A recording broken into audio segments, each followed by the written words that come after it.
हे दाखवलं जर आपण तर त्याचं सुद्धा तोंडावर नाही, बोलण्यातून नाही, पण अजितदादांच्याकडे ते सुद्धा एक कौशल्य होतं, ते सुद्धा एक उदार भाव होता की हा खरं बोललाय. भले ते माझ्या विरोधात आहे, तो खरं बोललाय तर ते खरं स्वीकारण्याचं सुद्धा दायित्व आणि तो मनाचा मोठेपणा माननीय अजितदादांच्याकडे मी स्वतःहून अनुभवलाय, मी स्वतःहून पाहिलाय. माझ्यापेक्षा ते वयानं 2 वर्षांनी लहान होते, 2 वर्षांनी लहान, मी त्यांच्यापेक्षा 2 वर्षांना मोठा आहे, 2-2.25 वर्षांना मी मोठा आहे वयानं. पण अध्यक्ष झाल्यानंतर अध्यक्षाचा मान सन्मान कसा राखावा, मी कोणतरी एका मोठ्या घराण्यातला नेता आहे, मी राज्याचा उपमुख्यमंत्री आहे, मी मंत्री आहे आणि हा अध्यक्ष आम्ही केला म्हणून झाला, हा भावनी ही वागणूक त्यांच्या स्वभावात नव्हती. अध्यक्ष म्हणून त्याचा योग्य तो मान सन्मान राखणं हे सुद्धा त्यांच्याकडे एक संस्कार होते, संस्कार होते. एक सुसंस्कृत नेता म्हणून तोंडानं वाटताना असं वाटत असेल की फटकन बोलायचा. मी तर त्यांना आमच्या कोकणातला फणसाची उपमा द्यायचो, त्यांना तर खरं फणस खूपच आवडायचं कोकणात गेल्यानंतर. वरून माणूस हा काटेरी जरी वाटला तरी आतून अत्यंत रसाळ होता, मधाळ होता, गोड होता. अशा प्रकारचे हे दादा होते. गेलेल्या माणसाबद्दल आपण अनेक वेळा चांगलंच बोलायचं असतं, पण खरोखरच दादा चांगले होते म्हणूनच चांगलं आपण सगळे बोलणारच आहोत, याबद्दल काही शंका बाळगण्याचं कारण नाही. अध्यक्ष महोदय, अध्यक्ष महोदय, परवांच्या दिवशी दादा गेले. सकाळी खरं सांगायला गेलं तर ज्या वेळेला मी दिवसभर कधीही टीव्ही लावत नाही, काही दुनिया इकडची तिकडे झाली तरी मी टीव्ही लावत नाही. मी संध्याकाळीच फक्त 1 तासभर बातम्या ऐकतो आणि विषय सोडून टाकतो.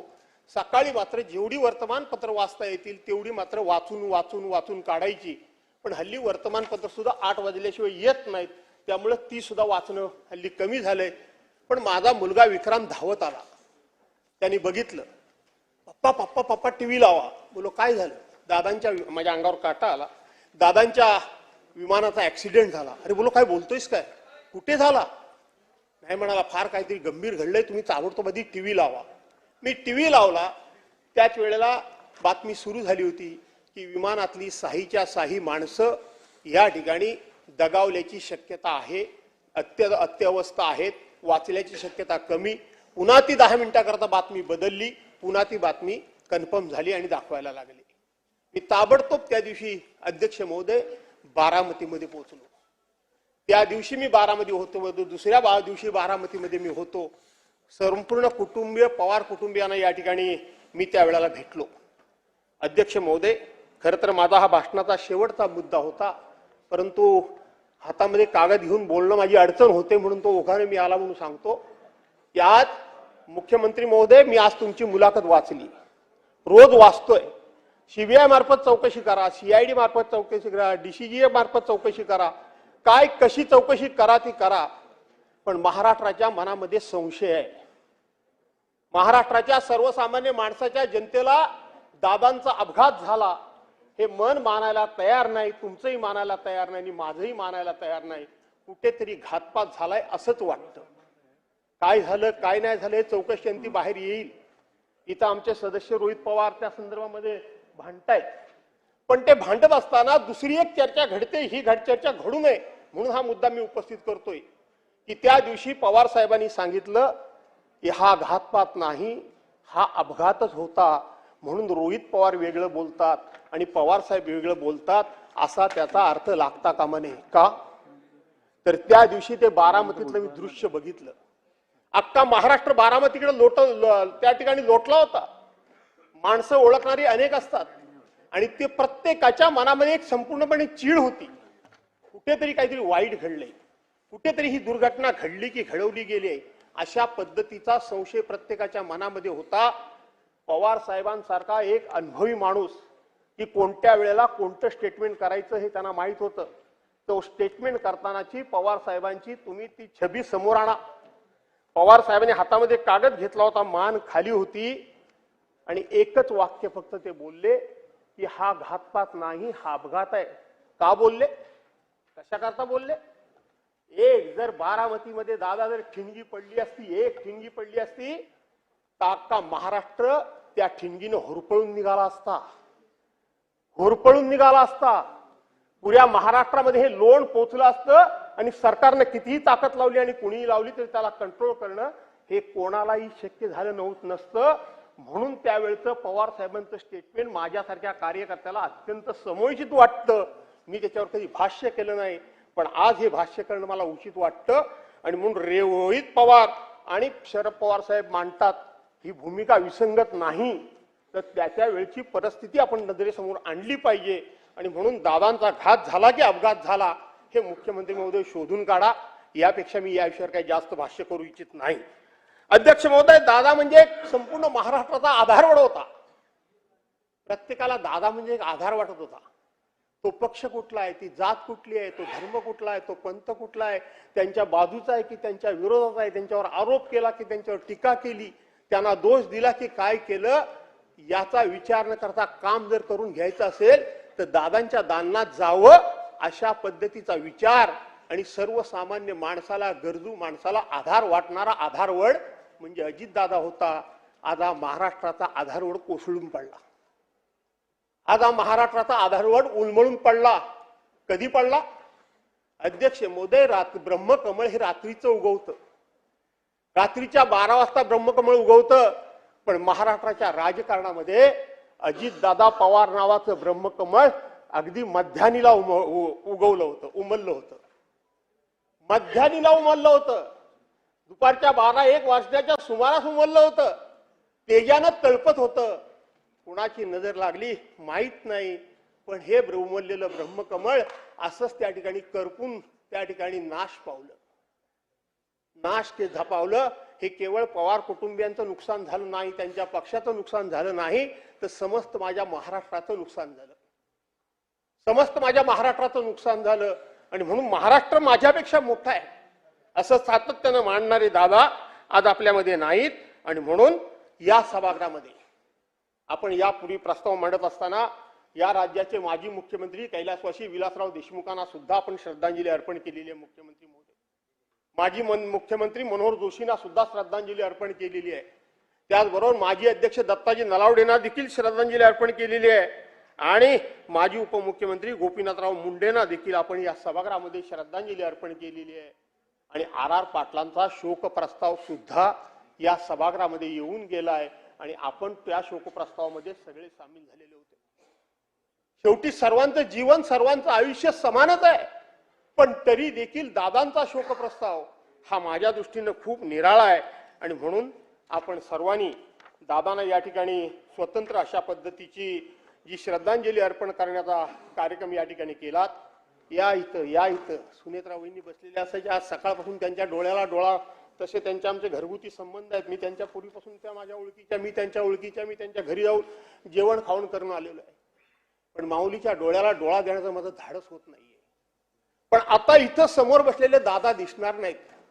तो कठोर आवाज, तो करारी आवाज, तो कर्तव्यदक्ष आवाज आणि तितकाच आश्वासक आवाज, नुसता करारी कठोर असा नव्हता, तर त्या आवाजामध्ये आश्वासकता होती.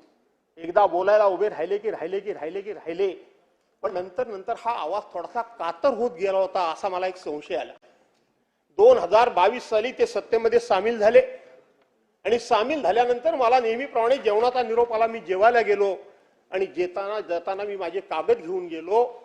उद्धव बाळासाहेब ठाकरे सरकारमध्ये आम्हाला विरोधकांना, त्यावेळेला आम्ही सत्ताधारी होतो, मंजूर झालेली बजेटची कामं, त्या बजेटला तत्कालीन सरकारनं स्टे दिला होता. आणि दादा पुन्हा मंत्रिपदी गेले. आमच्या आशा पल्लवित झाल्या. मी कागद घेऊन गेलो, सगळं मंजूर असलेले सगळे पुरावे दादांच्या हातात दिले. एका बाजूला जेवलो, आम्ही दोघेच केबिनमध्ये होतो. जेवलो, कागद हातात दिले आणि दादांनी सांगितलं काळजी करू नकोस, बजेटमध्ये मीच तरतूद केलेली आहे, मी ह्याचे ताबडतोब स्टे उठवून देतो. मी स्टे उठण्यापूर्वी आम्ही देवेंद्र फडणवीसजी, त्यावेळेला त्यांच्याकडे अर्थ खातं होतं, त्यावेळेला बांधकाम मंत्री रवींद्र चव्हाणांना घेऊन मी त्यांना त्या सह्याद्रीला पण भेटलो होतो. एकनाथराव मुख्यमंत्री होते, त्यांनी एन्डॉर्समेंट केलं होतं, पण आमचा स्टे उठत नव्हता. दादांनी हातात कागद घेतले, मी ताबडतोब स्टे उठवतो म्हणून सांगितलं. दुसऱ्या दिवशी चिठ्ठी लिहून मला बोलवलं आणि दादांनी सांगितलं की मी तुमच्या बाबतीत काही तुम्हाला मदत करू शकत नाही. सरकारचं धोरण ठरलेलं असं आहे की विरोधी पक्षाला मदत करायची नाही. ठीक आहे, काही हरकत नाही. नंतर मी कोर्टामध्ये गेलो, तो सगळ्यांचा स्टे उठवला, तो भाग वेगळा. पण त्याच्यानंतर सुद्धा ज्या वेळेला 2024ला पुन्हा सरकार बदललं, तेव्हा मी त्यांना भेटायला गेलो, तेव्हा मला त्यांनी स्वतःहून अभिनंदनाला फोन केला. ते प्रत्येकाला करायचे अभिनंदनाचा फोन मला पण केला. तेव्हा म्हटले मी सांगितलं होतं किती मताने येईल हे सांगता येत नाही, पण हा पट्ट्या निवडून आल्याशिवाय मात्र राहणार नाही आणि तुम्ही निवडून आलात. मी नंतर त्यांना मंत्र्याला भेटायला गेलो, म्हटलं दादा काहीतरी मदत करा. त्यांनी स्पष्टपणे सांगितलं, भास्करराव माफ करा, आम्ही तुम्हाला अजिबात मदत करू शकत नाही, आमचं धोरण तसं ठरलेलं आहे. पुन्हा मी त्यांच्याकडे गेलो नाही. न चुकता दादांच्याकडे कधी मी गेलो नाही, असं कधी होत नाही. सभागृहात गेल्याच अधिवेशनमध्ये इथंच मुद्दामून मी त्यांच्यावर शिवपुतळ्यावरून आरोप केले, जोरदारपणे आरोप केले. का तर रागाच्या भारात येऊन त्यांनी एखादं काम तुमचं करून टाकतो म्हणून म्हणावं. त्यांची नाडी मला माहित होती, पण काही उपयोग झाला नाही. उलट ते आले उत्तरला द्यायला आणि माझ्यावर एकदम चिडले. त्यांना तो अधिकार होता, पण चिडत असताना मी फक्त डोळ्यात डोळे बघितले. माणूस किती हुशार होता, माणसाला माणूस डोळ्यामध्ये किती वाचत होता.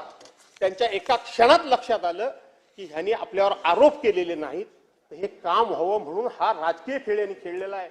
एका सेकंदात त्यांनी माघार घेतली, आपले शब्द तिथल्या तिथं थांबवले. असा हा नेता. आमच्या कोकणामध्ये नुकतेच गेले होते.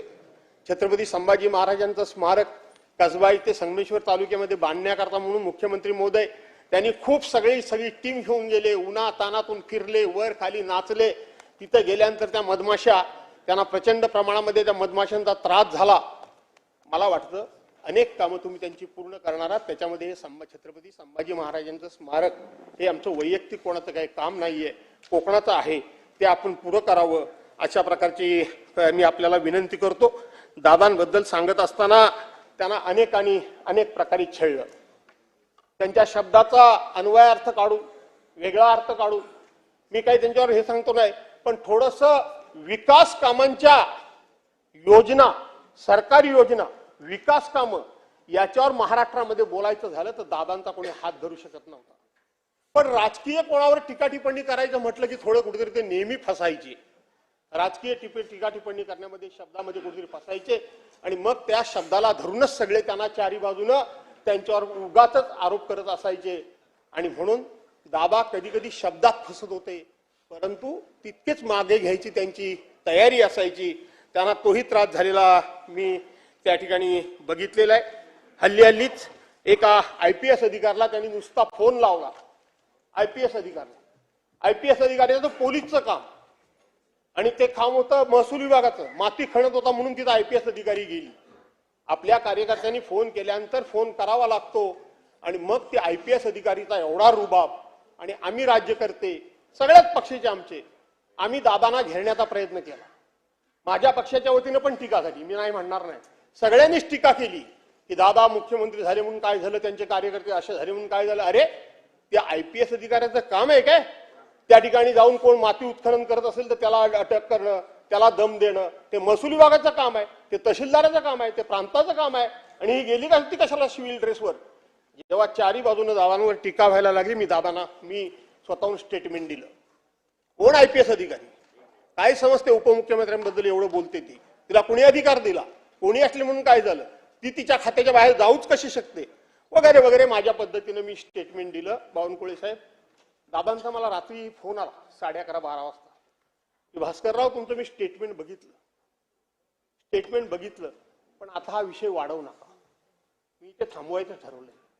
मला कळत नव्हतं की दादांना नेमकं काय खुपत होतं, काय सलत होतं.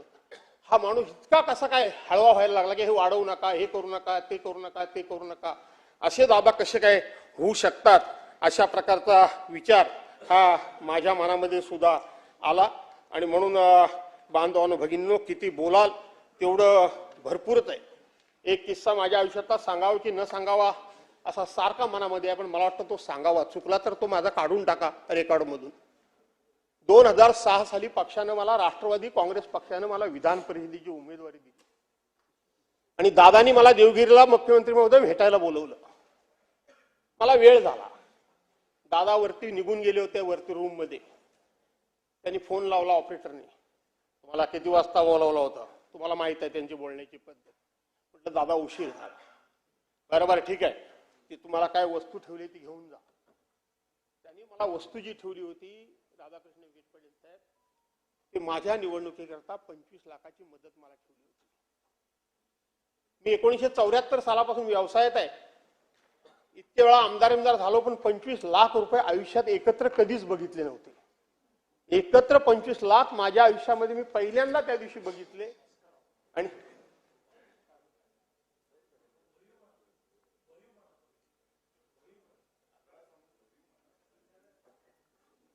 मी माझं म्हणणं बंद करतो.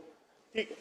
त्याच्यानंतर मी असं ठरवलं होतं की माझ्याकडे काही अमुक काही येईल, त्या दिवशी पहिलं दादांना भेटेन. दादांना मी भेटायला गेलो.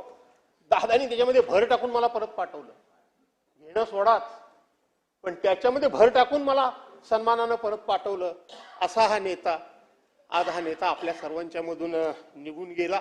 शेवटी जो आवडे सर्वांना तोची आवडे देवाला, असं जे म्हणतात, त्याच पद्धतीनं हे सगळं घडलेलं दिसतंय. आणि म्हणून जास्त वेळ न बोलता मी एवढंच सांगेन, शेवटी दादा जरी आपल्यातून गेले असले तरी स्पष्टता व सत्य का आधार चला गया. स्पष्टता व सत्य का आधार चला गया. स्नेह प्रेम प्यार का मीनार चला गया. स्नेह प्यार का, प्रेम और प्यार का मीनार चला गया. हमारे दिल से दूर तो वह जा न पाएगा. हमारे दिल से दूर तो वह ना जा पाएगा. वो छोड़कर ये संसार भले ही चला गया. त्याने हा संसार सोडून गेले असले, हे जग सोडून गेले असले तरी तुमच्या हृदयातून ते जाऊ शकणार नाहीत, जाणार नाहीत. अशा दादांना मी माझ्या कुटुंबातर्फे उद्धव बाळासाहेब ठाकरे पक्षाच्या वतीनं या ठिकाणी भावपूर्ण श्रद्धांजली अर्पण करतो. दादांच्या वयोवृद्ध मातोश्री घरामध्ये आहेत. पवार साहेबांसारखा वयोवृद्ध नेता काका त्यांच्या घरीमध्ये आहेत. सुनित्रा वहिनी पवार आहेत, यश आहे, पार्थ आहे. या सर्वांना हे दुःख सहन करण्याची आई जगदंबेनं ताकद देवो, अशा प्रकारची प्रार्थना करतो. त्याचबरोबर स्वरूपसिंग हिर्या नाईक यांच्या हे इथं असताना मी आमदार होतो. त्यांच्याबरोबर अनेक वेळा आमचे संबंध आलेले होते. शालीनताई वसंतराव पाटील ह्या सुद्धा सभागृहामध्ये आम्ही आमदार असताना होतो. आमचे मित्र राज पुरोहित हे सुद्धा आमच्याबरोबर आम्ही एकत्र काम केलेलं आहे. राज्यमंत्री गंगाधर पटणे यांनी सुद्धा आम्ही एकत्र काम केलेलं आहे. निळकंठ चिंतामण फालक हेच तेवढे फक्त आम्हाला परिचित नाही. विश्वास रामचंद्र नांदेकर यांनी आम्ही सुद्धा एकत्र काम केलेलं आहे. रूपलेखा खंडेराव ढोरे ह्या 1995 ते 99 युतीच्या आमदार म्हणून आम्ही एकत्र काम केलेलं आहे. या सगळ्यांच्या दुःखद निधनाबद्दल मी या ठिकाणी शोक व्यक्त करतो. त्यांनाही श्रद्धांजली